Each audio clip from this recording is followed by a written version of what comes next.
aujourd'hui avec la sentinelle dans Retour à la parole, atterrissons avec les témoignages de Serge Abad Galardo.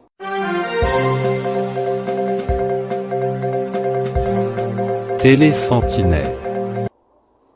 Ça y est, Serge Abad Galardo, vas-y, atterris avec ton témoignage. Aujourd'hui à la une, le témoignage saisissant de Serge Abad Galardo.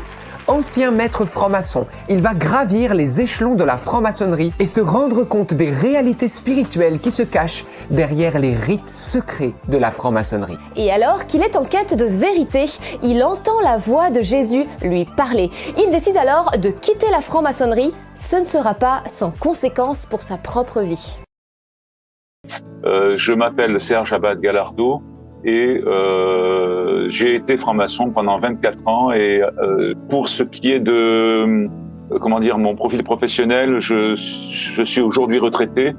J'ai été architecte et j'ai fait une carrière de haut fonctionnaire. Voilà, je suis entré en franc-maçonnerie vers l'âge de 32 ou 33 ans, quelque chose comme ça, et j'en suis sorti à l'âge de 57. Je pensais à l'époque que je pouvais cheminer vers ma foi, mais demeurer franc-maçon. Il y a une chose quand même qui est très étrange, c'est que j'ignorais complètement que l'Église avait déterminé qu'il était impossible d'être franc-maçon et catholique. D'ailleurs, quand vous posez la question aux francs-maçons, ils nient que ce soit impossible, puisque j'ai posé la question à celui qui a été mon parrain, de savoir s'il n'y avait pas une question d'excommunication. Et lui m'a donné le mensonge habituel de la franc-maçonnerie. Non, ça n'existe plus, c'était avant.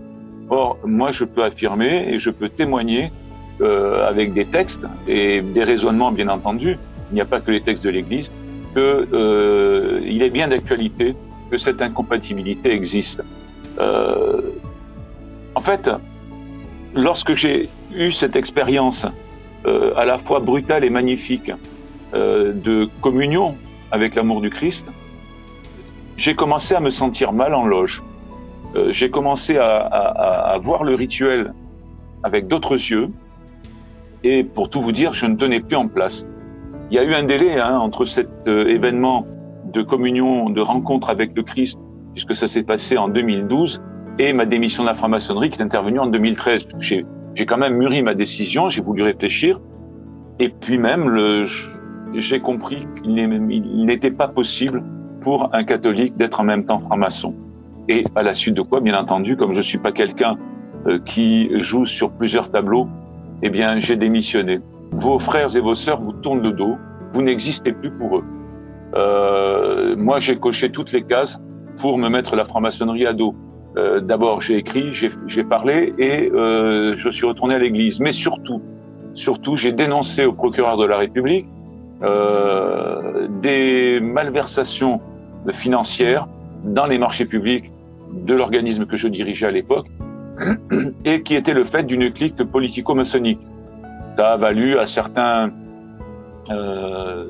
élus de haut niveau de passer devant le tribunal correctionnel. Bon, certains sont passés entre les lignes, soit parce qu'ils avaient les bonnes filières maçonniques, d'autres non. Mais vous comprenez bien que ce jour-là, j'ai été complètement ostracisé. Je précise que il y a en franc-maçonnerie une philosophie de l'entraide. Alors, tant que vous êtes quelqu'un qui peut apporter soit à la franc-maçonnerie, soit à certains francs-maçons, et que vous avez besoin de quelque chose, on vous entraide sans trop de difficultés. En revanche, lorsque vous devenez le paria, que vous êtes ostracisé, croyez-moi, les francs-maçons de votre loge se mettent du bon côté du manche, à savoir du côté du pouvoir dont vous avez dénoncé les turpitudes. Ce qui fait que du jour au lendemain, je me suis retrouvé sans aucun appui, sans plus aucun ami et complètement isolé. Tout simplement, j'étais haut fonctionnaire et j'ai été licencié. Voilà. Je donne une précision là-dessus.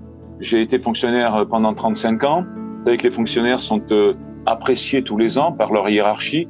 Et pendant 35 ans, je n'ai eu que des appréciations à la limite d'être dithyrambique. J'ai toujours été un fonctionnaire sincère, compétent, même voire plus.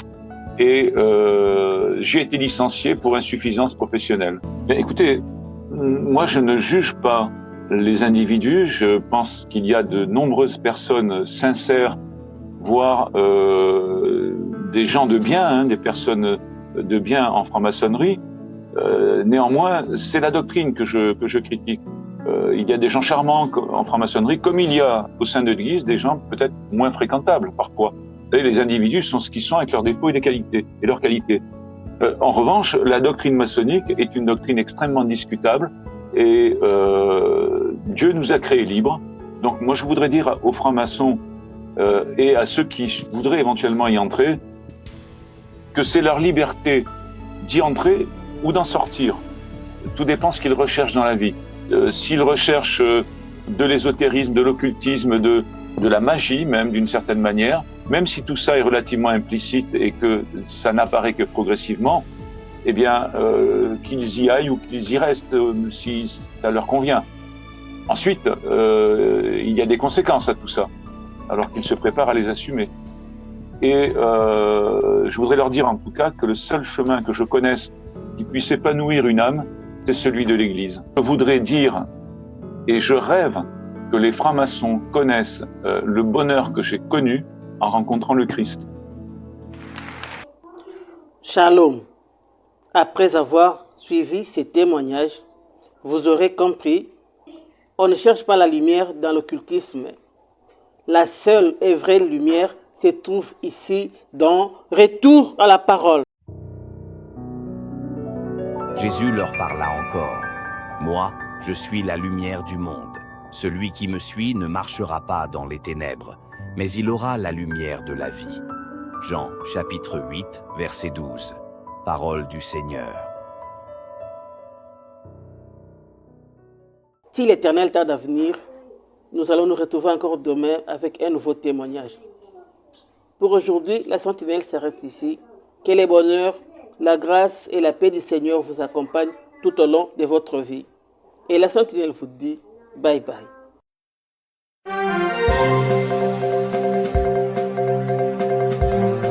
Télé Sentinelle, la chaîne chrétienne sur YouTube qui vous ouvre les écluses de la parole de Dieu avec la sentinelle Michael Mpeoui. C'est le temps de nous réveiller du sommeil spirituel.